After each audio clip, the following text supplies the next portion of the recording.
You think you're in control, and that assumption is exactly what's keeping you stuck. You set the alarm, you build the plan, you tell yourself this time lands differently, and then nothing moves.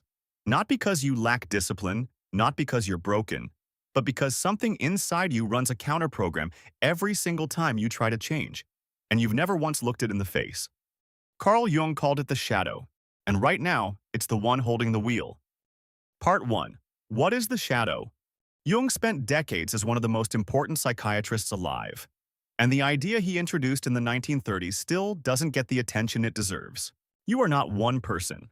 There are two versions of you operating at the same time. The one that faces the world, the persona, organized and presentable and in control, and the one that lives underneath it, storing everything you were told not to feel, every trait that got punished, every version of yourself that someone decided wasn't acceptable. That buried version doesn't fade with time. Jung documented this directly in his 1938 work, Psychology and Religion, writing that everyone carries a shadow, and the less it shows up in conscious life, the blacker and denser it becomes. Ignoring it doesn't weaken it, and that's the part most people get completely wrong. Suppression makes the shadow grow, and it keeps growing until it starts making your decisions for you. Part 2. How it controls you. The clearest sign that the shadow is running things is what happens when your life starts going well. You had a goal, you built momentum, and then something inside you blew it before it could become real. You stopped showing up, picked a fight with someone who mattered, made a choice you knew was self-defeating while you were making it. Clinical psychologist Dr. Charlie Harriet Maitland describes the brain as a survival machine, one that's built not to maximize happiness but to maintain a predictable world. And the moment growth starts pushing you toward unfamiliar territory, the brain interprets that as threat and pulls you back. Procrastination before a real opportunity, backing out of something that could have changed things, picking a fight when a relationship is actually going well. These aren't character flaws. They're the shadow running its protection protocol.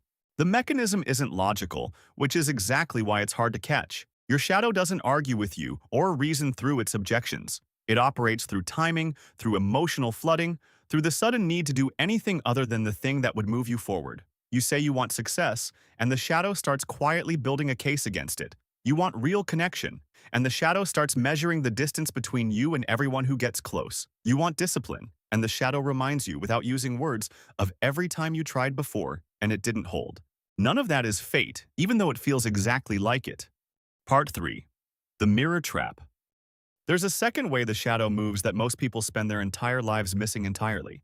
Jung put it plainly. Everything that irritates you about other people leads back to something in yourself. When someone else's confidence makes you genuinely uncomfortable, the shadow is pointing at your own suppressed self-worth. When another person's success generates anger that doesn't quite make sense, that reaction is data about your own buried ambition. The traits you can't tolerate in others are almost always the traits you rejected in yourself, and the shadow keeps projecting them outward because that's easier than owning them directly. Relationships start feeling familiar in ways that are hard to explain. Certain people trigger outsized reactions. Patterns repeat across different situations and different years, despite real effort to change them. And most people interpret all of that as bad luck or difficult circumstances. The shadow doesn't announce itself, and that's what makes it so effective at staying in place. Part 4. How you take it back. Most people's response to recognizing this is to fight harder, add more structure, build another system on top of a foundation that's still cracked underneath. Jung addressed this directly, writing that the shadow is a living part of the personality that cannot be argued out of existence or rationalized into harmlessness. Fighting it doesn't work because you can't outrun something that lives inside you. What Jung prescribed instead was integration, bringing the shadow into conscious awareness, not to become it, but to stop being controlled by it from a place you can't see.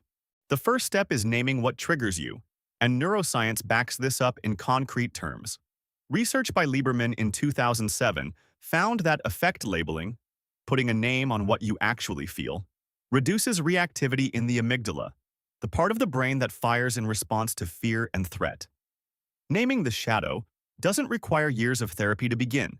It just requires honesty about what's underneath the reaction the next time something sets you off. The second step is naming what you've buried. Maybe emotion got labeled as weakness early on, so the sensitivity went underground. Maybe ambition looked like arrogance to the people around you, so the drive got pushed down with it. Maybe public failure happened once, and the version of you willing to try left with it. Writing it down matters because you cannot integrate what you keep refusing to see. The third step is ownership, and Jung described it in Ion as the essential condition for any kind of self-knowledge, recognizing the dark aspects of the personality as present and real. Looking at the jealous version of you, the angry one, the one who's afraid, and saying out loud that this is also part of the picture. Not to excuse any of it, but to pull it out of the dark where it runs unchecked.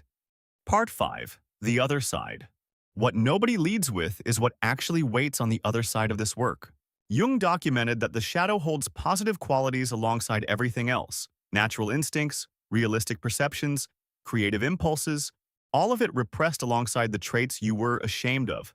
Developmental psychologists Abraham Maslow and Carl Rogers found that creativity emerges spontaneously in psychologically integrated people, not as something constructed or practiced, but as something uncovered when the suppression finally stops. The sensitivity that goes underground becomes emotional intelligence. The anger that never had a healthy outlet becomes the engine that actually builds something.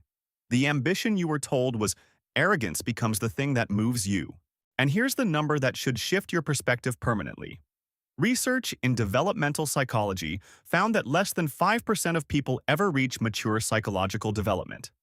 Less than 5%, meaning the overwhelming majority of people move through their entire lives being directed by a shadow they never once examined. Jung wrote in Ion that, until you make the unconscious conscious, it will direct your life, and you will call it fate. Most people call it fate. They call it bad luck, wrong timing, the wrong circumstances, not the right moment yet. None of that is true. What it actually is an unconscious choice to keep running from the part of yourself that's been running you all along. This work doesn't come with a shortcut, and it doesn't fit in a morning routine or a productivity system. Looking at yourself completely, the parts that earned praise and the parts that got buried because someone decided they weren't acceptable, is the hardest thing you'll actually do. The version of you that exists after that work is who you were built to become, and that version doesn't get built any other way. Subscribe if this hits. There's a lot more coming, and none of it is easy.